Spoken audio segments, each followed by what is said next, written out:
EPL 출범 이후 맨유의 첫 번째 7번은 올드 트래포드의 왕 에릭 칸토나입니다. 에릭 칸토나는 188cm, 88kg의 피지컬이 어울리지 않는 테크니션이었습니다. 라인과 라인 사이에서 플레이메이커 역할을 맡으면서 맨유의 다이렉트 축구 스타일을 변화시켰습니다. 그는 플레이메이커면서 골게터였습니다. 화려한 테크닉과 뛰어난 패스 능력을 보여주다가도 결정적인 순간에 득점을 성공시켰습니다. 맨유에서 뛴 182경기에서 82골 66어시스트를 기록했으며 쿵푸킥으로 징계를 받은 시즌을 제외한 모든 시즌에서 프리미어리그를 우승합니다. 이런 칸토나가 처음부터 환영받았던 것은 아닙니다. 맨유 팬들은 그 당시 라이벌 팀인 리지의 선수였다는 이유로 불만을 가졌었고 퍼거슨도 앨런 시어러를 영입하지 못해 대체자로 영입한 것이었기 때문입니다. 하지만 1997년 최고의 자리에 있을 때 은퇴하겠다는 이유로 돌연 은퇴할 때까지 맨유의 화려한 전성기를 이끕니다. 칸토나의 은퇴 후 맨유의 7번은 허기의 아이들 중 한 명이자 세계 최고의 축구 스타인 데이비드 베컴이 가져갑니다. 화려한 외모 탓에 가려졌지만 데이비드 베컴은 성실함과 이타성이 강점인 미드필더입니다. 정확한 킥 능력으로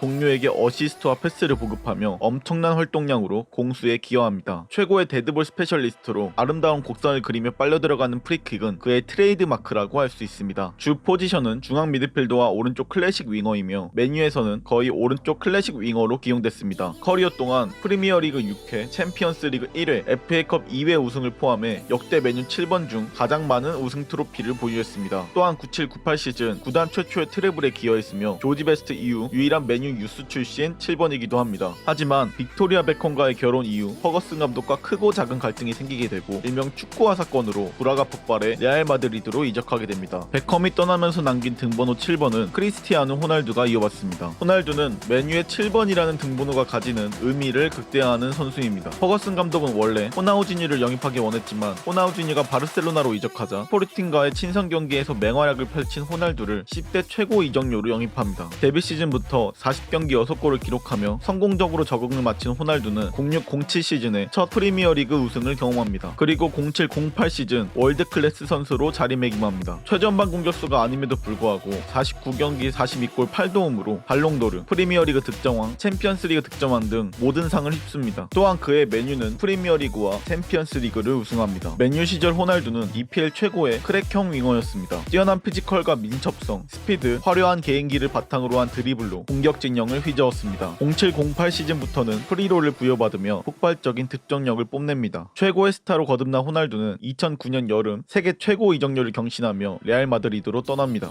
2009년 리버풀의 원더보이이자 잉글랜드의 마지막 발롱도르 수상자 마이클 오원은 등번호 7번을 받으며 맨유로 영입됩니다. 하지만 잦은 부상과 경기력 하락으로 52경기 17골에 그쳤고 10-11 시즌은 비슷한 스타일의 신인 치차리토에게도 밀리며 스토크시티로 떠납니다. 12-13 시즌부터 안토니오 발렌시아가 7번을 달고 뛰었으나 경기력이 급하락하며 다음 시즌에 7번을 자진 반납합니다. 루이스 바날 감독은 레알 마드리드에서 월드클래스로 평가받던 앙헬 디마리아를 클럽 레코드이자 EPL 최고 이적료로 영입하고 등번호 7번을 부여합니다. 디마리아는 이적 직후 리그 10라운드까지 3골 6도움을 기록하며 뛰어난 활약을 펼칩니다. 하지만 햄스트링 부상 이후 경기력이 떨어지기 시작했고 설상가상으로 바날 감독은 디마리아를 주 포지션이 아닌 포지션으로 기용합니다. 결국 디마리아는 바날에 대한 불만, 멘탈적 문제로 인해 한 시즌 만에 파리 생제르맹으로 떠납니다. 프리미어리그 1-4-15 시즌 종료 직전 바날 감독은 네덜란드 리그의 득점왕이자 네덜란드의 호날두라고 불리는 멤피스 데파이를 영입합니다. 디마리아가 떠나자 데파이는 공석인 등번호 7번을 요구하고 맨유의 7번이 됩니다. 하지만 결과는 디마리아와 비슷했습니다. 최악의 수비가담과 기복을 보여준 후 리옹으로 떠납니다. 2018년 1월 맨유는 미키타리안과의 수합딜을 통해 잉글랜드 최고 주급으로 아스날에서 알렉시스 산체스를 데려옵니다. 산체스의 주급은 무려 50만 파운드, 하나로 약 7억 3천만 원이며 옵션을 포함하면 8억 원을 초과합니다. 천문학적인 주급과는 반대로 산체스의 활약은 최악이었습니다.